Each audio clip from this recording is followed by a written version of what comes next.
अरे बेटा, यह क्या औरत की पोशाक पहनकर बैठे हुए हो और यह क्या नकली बाल को क्यों धो रहे हो? माँ, मैंने एक नाटक कंपनी ज्वाइन कर लिया है और मुझे उस नाटक कंपनी में राधा का रोल करने को मिला है। सामने होली आ रही है ना, इसलिए उसमें राधा कृष्ण का रासलीला दिखाया जाएगा और मैं उसमें राधा बनूंगा। लेकिन बेटा, राधा ही क्यों? तुम तो कृष्ण भी बन सकते थे। अचानक तुम्हें राधा बनने की बात क्यों सूझी? नहीं माँ, राधा बनने का ख्याल मेरा नहीं था। वह तो जिन्होंने नाटक का आयोजन किया है उन्होंने कहा कि तुम राधा बनो, क्योंकि उनका कहना है कि मैं कृष्ण के लायक नहीं हूँ, मेरे ऊपर राधा ही बहुत जचेगा। तो क्या बेटा, तुम जिंदगी भर राधा का ही रोल करते रहोगे कि कोई दूसरा रोल भी तुम्हारे लिए बचेगा? नहीं माँ, इसके अलावा मुझे रामायण में सीता का भी रोल मिला है, मैं उसके लिए भी तैयारी करूँगा।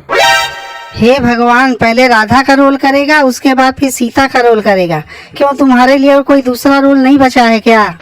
नहीं माँ, मैं सिर्फ राधा और सीता का ही रोल नहीं करने वाला हूँ, बल्कि विक्रम बेताल में मैं बेताल का रोल करने वाला हूँ। लेकिन बेटा, विक्रम बेताल में तो बेताल एक निर्जीव रोल है, उसमें तुम क्या करोगे? उसमें मुझे कुछ नहीं करना है माँ, मैं बस सिर्फ विक्रमादित्य के कंधे पर लदा रहूंगा। अरे बेटा, रोल करना है तो कोई ढंग का करो। कभी सीता का रोल कर रहे हो, कभी राधा का रोल कर रहे हो, तो कभी बेताल का रोल कर रहे हो। उसमें तुम्हारे कलाकारी को लोग क्या समझेंगे? माँ, मैंने अपने जीवन में जो कलाकारियाँ की है ना, वह विक्रम बेताल से कहीं ज़्यादा है। और रही बात लदने की बात, तो मैं अपने ज़िंदगी में बहुत ज़्यादा लदा हुआ हूँ। देखा नहीं आपने, मैं भारत जोड़ो यात्रा में कितने दिनों तक गाड़ी के ऊपर लदा रहा। तो मेरे ज़िंदगी में लदने का बहुत पुराना इतिहास रहा है माँ। अगर मैं बेताल बन के लदूंगा तो यह कोई नई बात नहीं है मेरे लिए।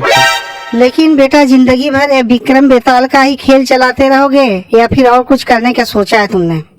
नहीं माँ, अब मुझे विक्रम बेताल और राम सीता का ही रोल में ज़्यादा मज़ा आने लगा है, क्योंकि रोल बहुत हल्का होता है, ज़्यादा डायलॉग नहीं बोलने पड़ते हैं।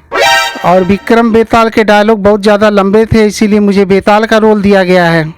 और इस तरह के रोल करने से मेरी जनता में एक अलग छवि बन जाएगा और लोग मुझे पप्पू की जगह बेताल कहेंगे और तब मेरी इमेज एक हीरो वाली हो जाएगी।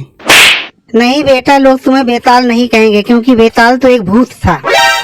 तो फिर चिंता मत करो माँ, लोग मुझे राधा के नाम से पुकारेंगे और तब मेरा नाम बदलकर राहुल गांधी से राधा गांधी हो जाएगा। अरे बेटा, तुम्हारे बातों को सुनकर ऐसा लगता है कि जैसे तुम पगला गए हो। पता नहीं तुम्हें क्या हो गया है जो तुम मर्द से औरत बनने चले हो। अरे माँ, ज़्यादा औरत औरत मत करो, मैंने अपने ज़िंदगी में मर्द बन के ही क्या कर लिया है, इसलिए मुझे औरत बनने में कोई बुराई नज़र नहीं आ रही है। अब से तुम भी मुझे पप्पू की जगह राधा कह के बुलाना। ठीक है बेटा, आपसे जैसा तुम कहोगे वैसा ही मैं करूँगी। जो थोड़ा बहुत सहारा तुमसे मिलना था वो भी जाते दिख रहा है। अब एकमात्र सहारा मेरे प्यारे भाई लोग ही हैं। अब वही अगर चाहेंगे तो मुझे सहारा दे सकते हैं। ज्यादा कुछ नहीं, बस थोड़ा सा सब्सक्राइब, लाइक और शेयर करके। तो भाइयों, आप लोग तब तक सब्सक्राइब, लाइक और शेयर करो, तब तक मैं पप्पू को राधा बनने में मदद करती हूँ।